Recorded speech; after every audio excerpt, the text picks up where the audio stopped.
पनुआकिल शहरी इतिहादी अगवान सत्तार महर Lukman चाचर citizen committee के फरहान कुरैशी हम ख्याल के कफनपोश अगवान गुलाम मुस्तफ़ा कलवड़ सोहेल झंडीर फताह कलवड़ ऐं बेन रेवेन्यू ऑफिस पनुआकिल में तपेदारन क्लार्कन सब रजिस्ट्रार समेत इस्लाम फरोशन पारा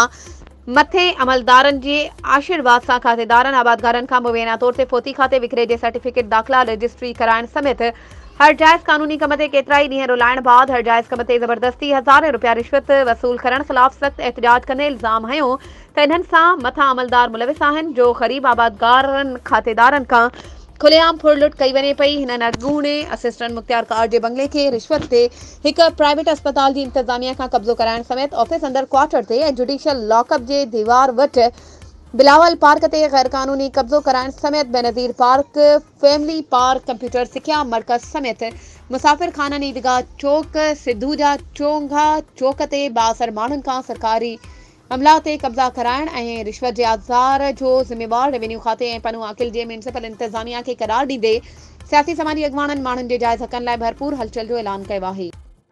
वधीक ख़बरों ऐं अपडेट्स के लिए असांजे चैनल के सब्सक्राइब कयो ऐं हाँ बेल आइकन के प्रेस करण न विसारजो त जीअं असांजी हर नई अचण वारी वीडियो तव्हां ताईं पहुचे।